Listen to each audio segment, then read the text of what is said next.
귀한 연주 감사드립니다. 우리 이 시간에는 찬송가 50장 찬양 드리시면서 준비하신 예물 하나님께 올려드리도록 합니다.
기도드립니다. 고마우신 아버지 하나님, 예배를 드릴 수 있도록 우리를 인도하신 것도 감사한데 저마다 갖고 있는 믿음의 분량에 맞게끔 하나님께 귀한 예물을 올려드릴 수 있도록 인도해 주셔서 감사드립니다. 주일 예물을 드리며 주정 예물을 드리며 감사 예물과 선교 예물과 여러 명목으로 예물을 올려드리며 또 저마다 재능을 주셔서 이 땅에서 얻은 소득을 또 10의 1로서 구별하여 하나님께 올려드립니다. 정성스레 준비하여 올려드린 손길마다 하나님께서 강복을 더하여 주시옵시고 예물 기뻐 받아 주시옵시고 하나님께서 합당한 곳에 쓰일 수 있도록 우리 교회를 사용하여 주시옵소서. 하나님, 이 예물을 하나님의 것임을 늘 기억하는 우리 되게 하시고 우리 가운데 물질이 있음이 하나님을 섬기기 위한 것임을 또한 잊지 않는 우리가 되도록 도와주시옵소서. 마음은 간절하지만 어려운 상황 중에서 마음껏 드리지 못하는 이들이 있습니다. 그들의 상황과 형편이 나아지게 하여 주셔서 생각날 때마다 드리고 싶을 때마다 하나님께 흡족하게 드리는 삶의 형편이 되게 하시옵소서. 믿음이 부족한 자에게는 믿음을 더하여 주시어서 마땅히 하나님의 것은 하나님께 올려드리는 구별됨이 있는 인생 그리스도인의 삶이 되도록 은총을 더하여 주시옵소서. 하나님, 간절히 바랍니다. 간절히 바랍니다. 우리 이 땅에 살면서 물질 때문에 비굴하거나 비겁하거나 인색한 자 되지 않도록 하나님께 주시는 풍성함과 풍요를 누리는 귀한 인생들 되도록 복나려 주시옵소서. 육체의 건강을 허락하여 주신 아버지 하나님께 감사와 영광을 올려드립니다. 뜻하지 않은 질고와 또 여러 사고로 인하여서 갖고 있는 질병이 저마다 한두 가지씩 있습니다. 더 많이 있는 이들도 있습니다. 그러나 치료하여 주시는 아버지 하나님 믿고 간구하오니 하나님 회복시켜 주셔서 건강한 육체 지니고 이 땅의 삶을 살아가도록 도우시옵소서. 머리끝서부터 발끝까지 하나님께서 만들어주신 온전한 육체를 회복해 하여 주시되 높고 낮은 혈압으로부터 안전케 하여 주시고 안정을 찾게 하시고 든든한 심장 주시고 정확한 심박수 허락하여 주시어서 숨 쉬는데 절대 어려움 없도록 도와주시옵시고 일시적으로나마 숨이 멎어지는 듯한 느낌을 갖지 않도록 인도해 주시옵소서. 무엇을 먹고 마시든지 소화가 잘 되게 하시고 또 배설도 잘 이루어지게 하여 주셔서 좋은 것은 우리 몸 안에서 우리를 강건케 하시고 또 나쁜 것들 몸에서 마땅히 빠져나갈 수 있도록 도와주시옵소서. 암을 회복시켜 주시옵시고 몸의 효소를 분해하는 일들이 잘 일어날 수 있도록 하나님 낫게 하여 주시니 감사합니다. 더 빠르고 더 정확한 회복이 있게 하여 주시옵소서. 하나님, 생명을 주신 하나님 감사합니다. 귀한 생명과 더불어 함께하는 시간을 보내고 있습니다. 아버지 하나님, 풍성한 시간들을 누리게 하시고 또 육체의 회복도 얻게 하여 주셔서 이 감격적인 시간이 인생의 참 기쁨이 될 수 있도록 도우시고 또 복중에 대한 하나님께서 허락하신 그때에 환한 세상을 큰 울음과 함께 떨치고 나오게 하시옵소서. 하나님께서 모든 것들을 주장하시고 이루어 주실 것을 믿사옵고 예수님의 이름으로 감사하며 축복하며 기도합니다. 아멘. 추운 날씨에도 펑펑 날리는 눈길 가운데서도 예배자로 나오신 여러분들 환영하고 축복합니다. 봉사자 계속해서 모집하고 있고요. 또 여러분 성경 읽기 표대로 매일매일 좀 읽어 나가시면 올 한 해 말씀의 풍성함이 우리 삶 가운데 더하여지리라 믿습니다. 오늘 점심은 김상금 집사님께서 섬겨 주시고요. 계속해서 우리 정효정 성도님 위해서 기도해 주시고 또 입시에 최선을 다하고 있는 전혜와 전혜미 양을 위해서도 더불어 기도해 주시기를 바랍니다. 추타적인 교우들을 위해서 기도해 주셔서 저들이 하고자 하는 일들이 잘 진행될 수 있게 하시고 또 특별히 선교가 있는 우리 이기쁨 성도님을 위해서 생각나시고 시간을 내셔서 기도해 주시면 감사하겠습니다. 다른 것들은 주보를 참조해 주시고요. 저희들 계속해서 우리 EM, 우리의 자녀들, 우리 청년들 위해서 저희 예배를 위해서 삶을 위해서 이 시간 소리를 내어 함께 기도합니다.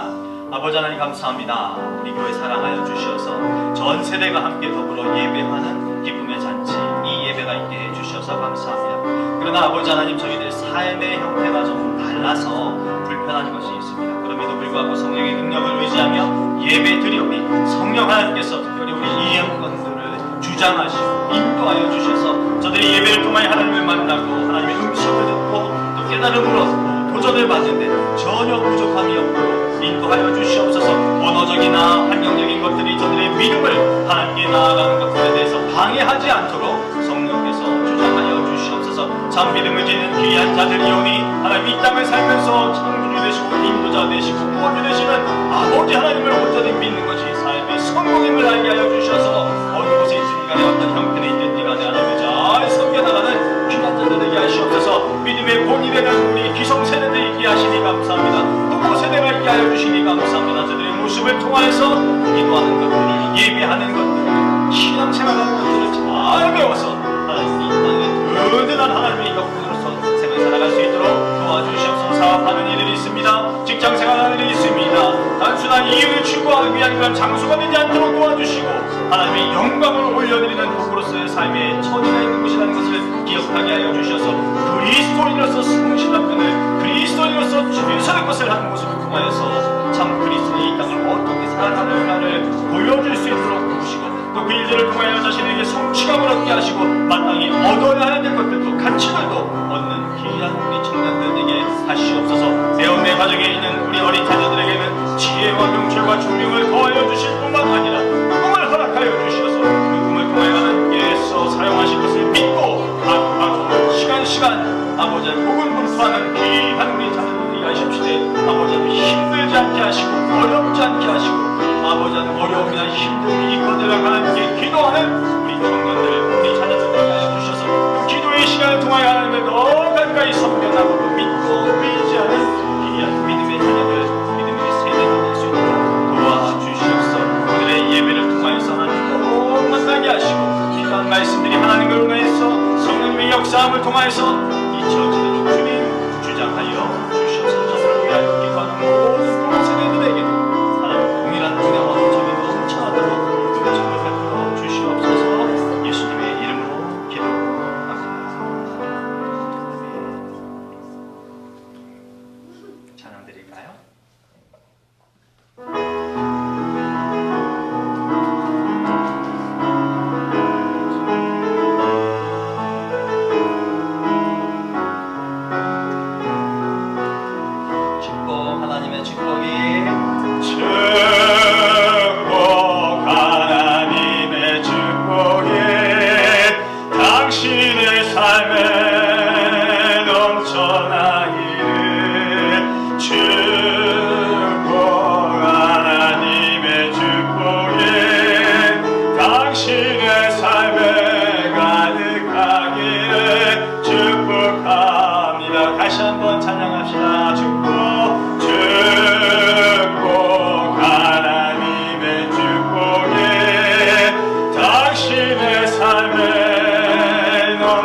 오늘 우리에게 주신 하나님의 말씀은 사사기 10장 1절로 5절까지의 말씀입니다.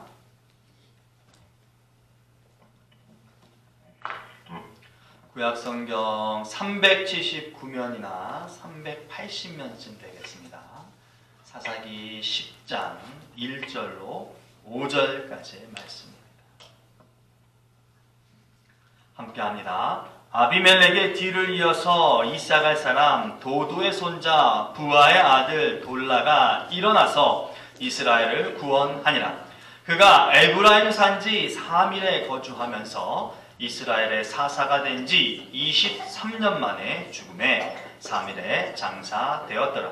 그 후에 길르앗 사람 야일이 일어나서 22년 동안 이스라엘의 사사가 되니라. 그에게 아들 30명이 있어 어린 나귀 30을 탔고 성읍 30을 가졌는데 그 성읍들은 길르앗 땅에 있고 오늘까지 하봇 야일이라 부르더라.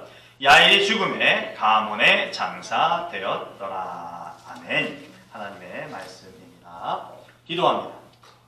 좋으신 하나님 감사합니다. 생명의 말씀을 읽었습니다. 이 말씀을 우리에게 허락하신 줄 믿습니다. 믿고 이 땅에 생을 살아갈 때 말씀이 기준이 되게 하시옵시고 그럴 때 하나님께서 주시는 넘치는 은혜를 체험케 하시옵소서. 성령님의 능력을 의지하며 말씀을 선언하는 이 시간 가운데에도 하나님의 인도하심이 넘쳐나게 해주시어서 빛차 안에 깨달아지고 도전이 되는 은혜가 있도록 하여 주시옵소서. 예수님의 이름으로 기도합니다. 아멘. 예배를 드리는 우리 모두에게 하나님 우리 아버지와 우리 주 예수 그리스도로 인한 은혜와 축복이 넘치기를 주님의 이름으로 축원합니다. 국어사전에서 인생 찾아봤더니요, 사람이 태어나 이 세상을 살아가는 일 이렇게 써있더라고요. 인생을 살아가고 계십니다. 자, 그렇다면 그리스도인의 삶은 무엇일까? 라는 생각을 좀 해보았어요. 그러면서 또 가진 생각은 그것도 뭐 인생과 비슷하지 않겠는가? 라는 것입니다. 그리스도인으로 태어나서 그리스도인으로 거듭나서 이 세상을 살아가는 것, 그것이 그리스도인의 삶, 그리스도인다운 인생입니다. 사람들이 이 세상을 살아갈 때 가장 많이 하는 것 중에 하나, 선택이죠. 이거 할까? 저거 할까? 이 일을 할까? 저 일을 할까? 이 사람을 택할까? 저 사람을 택할까? 선택 많이 합니다. 그리스도인의 삶은 또 어떻게 이루어질까요? 사실 그리스도인의 삶도 선택에 의한 삶이다 라고 말할 수 있겠습니다. 그러나 그것보다 먼저는 그리스도인의 삶은 주어지는 것이다 이렇게 보고 싶습니다. 세상을 창조하신 하나님께서 아담을 만드십니다.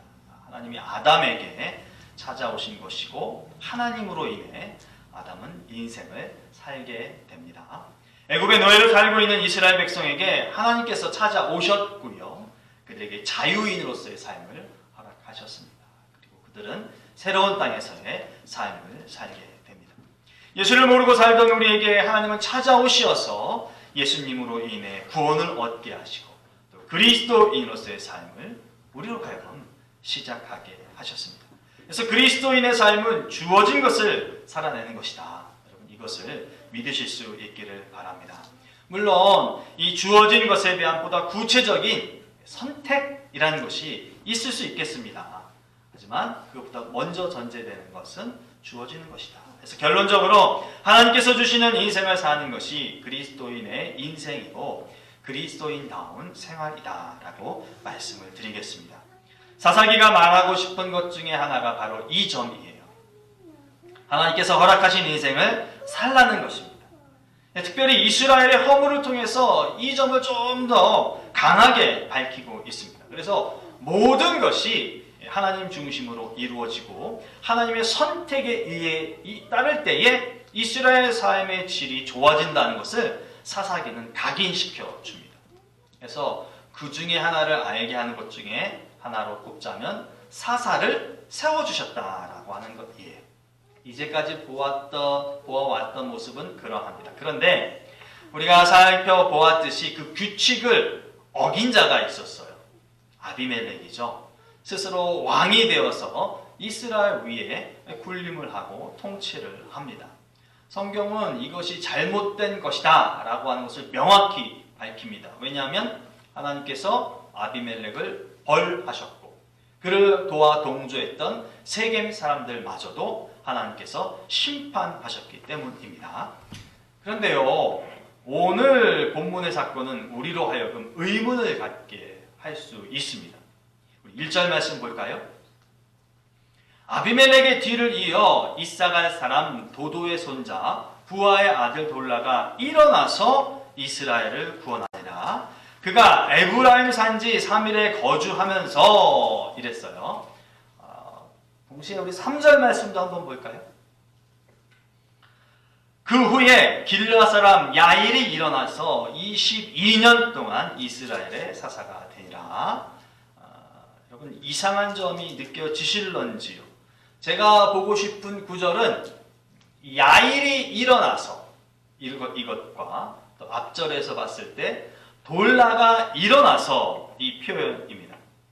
이 표현은요, 이 두 사람이 각자의 시대에 스스로 사사가 되겠다 이렇게 결정을 하고 사사가 되었다라는 표현입니다. 그래서 이 기록은 이제껏 정상적으로 사사를 세워왔던 그 양상과 좀 다른 면을 보이고 있다라고 하는 것이죠. 볼 수 없었던 모습이에요. 오히려 유사한 모습을 찾아보라라고 한다면 아비멜렉과 다소 흡사한 그런 모습이 오늘 본문 구절에 나오는 겁니다. 그런데 더 놀라운 것은 이들이 이스라엘을 구원했다라는 표현을 성경은 기록하고 있다는 것입니다. 그리고 사사로서 생을 마감하는데 별 큰 문제 없이 살 만큼 살다가 생을 마감했다라고까지 기록을 한다라고 하는 거죠. 이거 보면 이제껏 하나님께서 행하신 것과는 거리가 너무 먼 그런 형태입니다. 이 두 사람 스스로 사사가 되겠다고 해서 사사가 되고 이스라엘을 통치했는데 심판이 없다는 것이에요. 여러분. 하나님의 심판이 이 사람들에게 있지 않습니다. 오히려 부요와 풍요만이 넘친 듯합니다. 그래서 의문이 생기는 거죠. 도대체 무엇 때문에 하나님이 세워서 사사가 된 것도 아니고 스스로 사사가 되겠다고 했는데 사사가 되었을 뿐만 아니라 이스라엘을 구원했고 벌도 없이 살다가 죽었느냐. 무엇이 이와 같은 차이점을 갖게 했는지 의문이 생깁니다. 과거사 9장까지에 나타났던 사사기의 내용을 좀 되돌아보면 이스라엘이 사사를 얻는 과정은 그 출발점이 이스라엘 백성들의 죄로부터 시작이 됩니다. 그들이 하나님을 배반하고 이방 우상들을 섬기고 이방 족속들과 하나가 됐어요. 하나님은 이스라엘을 적을 통해서 저들이 좋아하라 하는 그 적들을 통하여서 이스라엘을 압제하셨습니다. 그리고 그런 압제 속에 있을 때 이들이 괴롭기 때문에 하나님을 찾고 열망하면서 자신의 죄를 회개하고 하나님께 구원을 호소합니다. 비로소 그때 하나님께서 저들을 구원하여 사사를 보내시고 외세를 물리치게 하시고 이스라엘에게 평강을 주어서 오직 하나님만을 섬기고 하나님께서 허락하신 사사를 통하여서만 은총을 입고 샬롬이 있구나 라는 것을 알게 하신다라고 하는 것이죠. 이 같은 과정이 정상적인 사사를 얻는 순차입니다. 차례. 이와 비교해 볼 때 가장 두드러진 것은 오늘의 이 본문 가운데 나오는 이 두 사사가 임무를 감당할 때는 이스라엘이 했다고 했을 법한 죄에 대한 기록이 성경에 대한 언급이 없다는 겁니다. 사사가 나타날 때마다 하나님께 이 사사는 죄가 있음을 언급하면서 하나님과 대비되는 양상을 기록했는데 이 두 사람이 나왔을 때만큼은 죄에 대한 언급이 없다라고 하는 것이에요. 어쩌면 이 두 시대는 아마도 이스라엘의 어떤 악도 자양한 모습은 찾아볼 수 없었던 것은 아닐까, 좀 짐작을 좀 해봅니다. 죄가 있었다면 마땅히 적었을 텐데 그렇게 뭐 적을 만큼 큰 죄가 없다? 아니면 죄 자체가 없다? 이런 판단에 사사기 저자가 기록을 안 했다라고 볼 수밖에 없다는 것이에요. 왜냐하면 한편으로 보면 이들은 지금 큰 시련과 아픔 속에 있기 때문일지도 모릅니다. 왜냐하면요, 그 사건이 9장에서 기록된 아비멜렉과 세겜 사람들 간의 전쟁이에요. 항상 이스라엘 사람들은 외세로 인하여서 고통을 받았는데 우리가 살펴보았듯이 9장은 외세가 아니라 내부에서 일어난 아픔, 분열인 거죠. 게다가 이것은 처음 이스라엘 사람들이 겪는 그런 분열입니다. 그리고 난 후에 돌라 또 야일이 사사가 되었다는 것입니다. 게다가 저들이 스스로 일어나서 사사가 되었다는 것은 아마도 그 상황 가운데 살고 있으면서 이스라엘을 바라보고 어쩌면 긍휼의 마음, 섬김의 마음, 그래서 내가 사사가 되어서 이들을 사랑하는 마음으로 온전히 저를 섬겨서 이 분열과 아픔과 시련 속에서 이스라엘을 회복시키겠다라고 하는 의지가 있었던 것은 아닐까라는 생각을 해봅니다. 물론 정확히 쓰여있지 않기 때문에 성경을 묵상하는 저 스스로의 짐작일 뿐이에요. 여러분, 난세지 영웅이라는 말 있죠. 난세가 영웅을 만든다. 어려운 시기에 항상 영웅이 나타난다. 이스라엘이 어려운 시기면 분명합니다. 아비멜렉이 죽고 세겜 사람들이 죽었다라고 한 것 때문인 거죠. 혹독한 내분을 겪는 과정에서 이렇게 아비멜렉이 죽고 세겜 사람들이 죽었다는 것은 지도자가 지금 없다는 상황인 것이고 백성들조차 죽음을 맛보는 참담한 가운데 있다라고 하는 것이에요. 이런 어려운 상황에서 대의를 품고 이스라엘 백성을 이끌 지도자가 되겠다, 그 뜻을 세웠다라고 했을 때에 인간적으로 보면 이 생각을 참 잘한 것이구나라는 판단이 됩니다. 그리고 그 초심을 잃지 않고 전 생애를 걸쳐서 이스라엘을 위한 생활을 한 것 또한 대단한 일이다 라고 여기기에 충분한 것이죠. 초심을 잃고 사사가 된 연후에 아비멜렉과 같이 이상한 행동을 하지 않았고 끝까지 죽을 때까지 온전한 사사로서 생활했기 때문입니다. 이 모든 것들이 이 두 사사 스스로에 의한 것이라는 것이 사실은 성경을 읽는 독자로 하여금 다소 의아하긴 하지만 그럼에도 불구하고 옳은 일에 투신하는 그 모습만큼은 귀감이 되기에 충분한 것이다 라고 하는 것을 우리는 성경을 통해서 배우게 됩니다. 이 말씀을 보면서 저는 꼭 어려운 시기만이 아니라 하더라도 내가 속한 가정, 가족, 공동체, 사회, 조직, 교회에 관한 깊은 생각과 통찰력이 있다면 지금 돌라와 야일이 했던 이런 일들을 감당할 수 있을 것이 아닐까 하는 생각을 해봅니다. 그래서 우리 교회도 이와 같은 자세로서 올 한 해를 섬기는 분들이 많았으면 하는 바람이 간절합니다. 그리고 또 현재 또 그런 분들이 우리 교회 공동체로 함께하고 있다는 것이 하나님께 감사하고 또 그 일에 매진하고 있는 여러분들 한 분 한 분께 감사한 마음입니다. 오늘 본문 말씀 한편으로 보면 이런 마음을 갖고 실천하는 것은 쉬운 일이 아닐 일일 수도 있습니다. 왜냐하면 시국이 어렵다, 나라가 어렵다라고 하는 것은 스스로 움츠러들기도 하기 때문이에요. 해서 나라는 이미 폭망한 거 나라도 좀 건사하자. 그래서 자기 안위를 생각하기에 좀 급급한 것도 현실이기 때문에 그렇습니다. 이거는 교회도 마찬가지죠. 교회도 어려움이 있다거나 힘들어지면 어차피 어려워진 거 나는 어떻게 해서든지 좀 안락하게 좀 살자, 이런 마음이 들 수도 있다는 것입니다. 하지만 나보다 너를 위하고 또 이러한 너를 위하는 다른 이들을 위하는 생각을 통해서 우리를 바라볼 수 있는 그런 좀 너른 마음이 있기에 지금 돌라와 야일이 이와 같은 일을 했을 것이라고 생각을 해봅니다. 이런 마음, 나만 생각하는 게 아니라 전체를 아우를 수 있고 또 다른 일을 생각해 볼 수 있는 마음은 어떻게 얻게 되는 것일까요? 스스로 대의를 품었으니까 저절로 이런 마음이 생기는 것일까요? 물론 그럴 수도 있겠죠. 그런 마음이 있으니까 큰일을 하겠다라고 도모를 하는 것이겠죠. 그렇지만 좀 본질적인 이유가 있을 것이라고 생각을 하게 됩니다. 1절을 다시 한번 볼까요? 10장 1절 말씀. 가장 보고 싶은 말씀은 이거예요. 부하의 아들 돌라가 일어나서 이스라엘을 구원하니라. 저는 이곳에서 돌라가 지녔을 이스라엘을 향한 마음이 좀 담겨 있다라고 생각이 됩니다. 구원하고자 하는 마음. 사사기 전반적인 구원에 대한 의미는 이스라엘이 어떤 외부로부터 받는 그 압제, 여기에서 벗어나는 것을 말합니다. 그래서 그렇게 벗어났을 때에 구원 얻었다라고 이야기를 해요. 그런데 그것을 이스라엘 전체가 아니라 우리 개인에게, 한 사람 개인에게 적용을 한다면 어떻게 좀 할 수 있을까? 어떻게 적용이 될 수 있을까? 이 구원이라고 하는 것을 나에게 좀 이입을 시키면 나로부터 벗어나는 것, 이것이 구원이다라고 볼 수 있을 것 같아요. 나의 죄로부터 벗어나는 것이 구원입니다. 나의 자아로부터 벗어나 하나님의 본성을 회복하는 것, 그것이 구원입니다. 그러므로 구원 얻는 자는 자신만의 영달을 위해서 생존하려고 하는 것은 아니다 라고 하는 것을 이 단어, 이 구조를 통해서 발견합니다.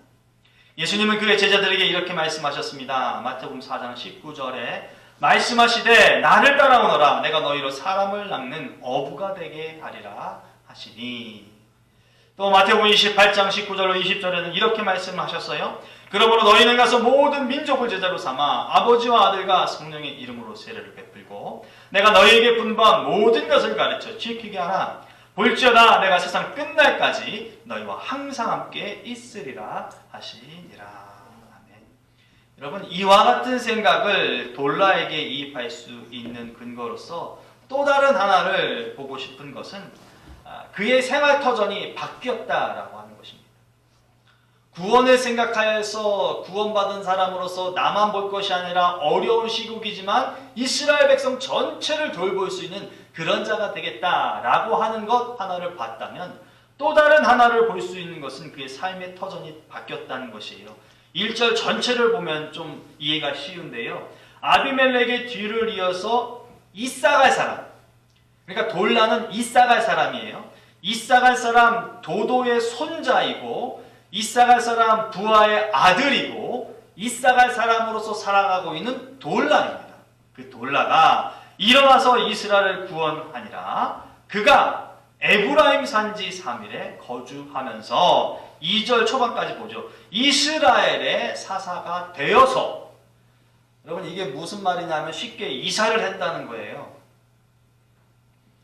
이사갈 사람으로서 이사갈에서 살면서, 이 말씀은 원고에는 없는데요.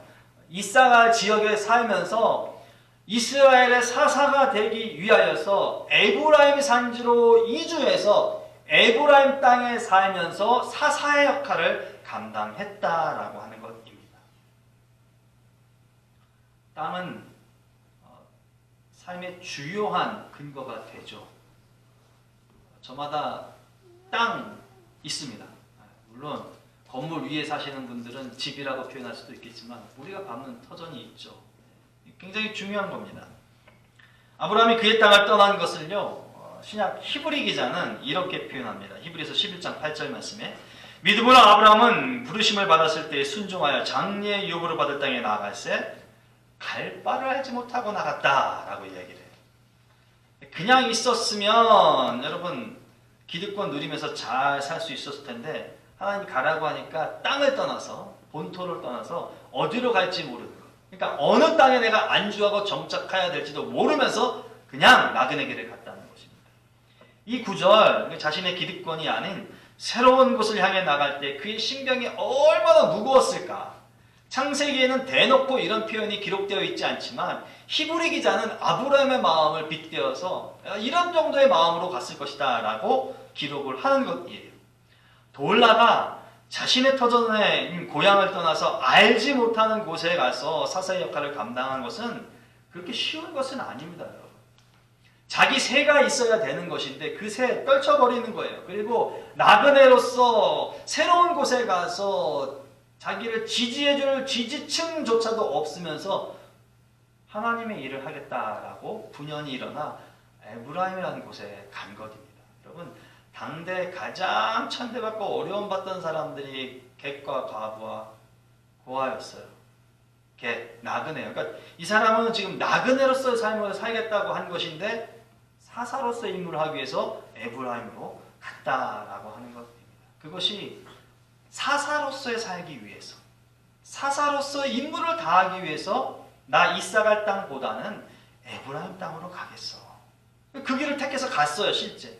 그리고 거기서 평생을 사사로서 있다가 그 지역에 있는 3일 땅에 자기가 장사가 되었다. 장례를 치렀다고 하니까 거기서 생을 마감한 거예요. 다시 이사갈로 돌아간 것도 아닙니다. 이 부분, 그러므로 이 부분이 돌라가 지닌 뜻이 사익을 위한 것. 그러니까 내가 스스로 잘나서 사사가 되어서 내 부귀영달을 이룰 거야. 겉으로는 사사가 되겠다고 하지만 속내는 자기의 부귀를 이룰 거야 라고 하는 것이 절대 아니었다. 사사가 되겠다고 일어난 것은 공익을 위한 것임을 엿볼 수 있겠다라고 할 수 있습니다. 구원 얻은 자로서의 참된 삶을 이 도울라가 살아냈다 하는 것을 여실히 보여주는 것이라 생각됩니다. 야일은 비록 좀 다르지만요. 야일을 통해서는요. 하나님께서도 큰 부도 허락하셨어요. 여러분 4절입니다. 그에게 아들 30명이 있어 어린 나귀 30을 탔고 성을 30을 가졌는데 그 성읍들은 길르앗 땅에 있고 오늘까지 하봇 야일이라 부르다. 여러분 엄청난 부를 누립니다. 성읍이 몇 개래요? 30개래요. 30개. 아들 30명한테 하나씩 줬대요.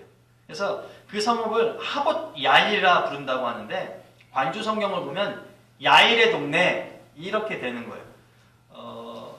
집성촌이라고 아시죠, 여러분? 박씨 집안들이 막 몰려 사는 마을. 거기에 최 씨가 가면 살기 되게 힘든 그런 집성촌을 이뤘다라고 하는 것이. 하나님이 그런 삶을 살 수 있도록 복을 내려주셨다라고 합니다.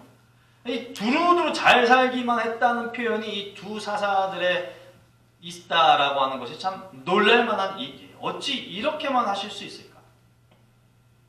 한편으로는 이런 삶을 포용할 수 있다는 것은 당시 이스라엘 사람들이 그 내분을 겪고 있었지만 이 두 사사를 지나면서 좀 회복이 되어서 이스라엘 사람들도 좀 넉넉한 삶을 살았던 것은 아닐까 하는 짐작을 해봐요. 그래서 우리의 삶도 넉넉하고 사사로서 쓰임받는 삶도 사람의 삶도 넉넉하고 그래서 모두가 풍요 가운데 지냈던 것은 아닐까. 그리고 이 모든 넉넉함을 허락하신 하나님이 계시다라고 하는 것이 사실은 그저 놀라울 뿐입니다. 왜냐하면 서두에 말씀드린 것처럼 정상적인 궤도로서 사사가 세워지고 이스라엘의 구원이 이루어진 형태가 아니기 때문에 그래요. 그럼에도 불구하고 하나님은 이 시대의 두 사사를 통해서 이스라엘에게 풍성한 복을 허락하셨습니다. 그러나 우리가 이렇다 한다 할지라도 분명히 잊지 않아야 할 것이 있습니다. 원칙. 하나님이 처음 세워주신 원칙을 통해서 본다면 이 둘의 삶은 잘한 것이다 라고만은 볼 수 없다는 것이에요. 외형적으로 잘 살고 외형적으로 평안했다 할지라도 본질을 들여다본다면 잘 샀다고만 잘 살았다고만 잘 했다고만 여길 수는 없다라고 하는 것입니다. 왜냐하면 사사는 하고 싶다고 하는 것도 아니고 되고 싶다고 되는 것도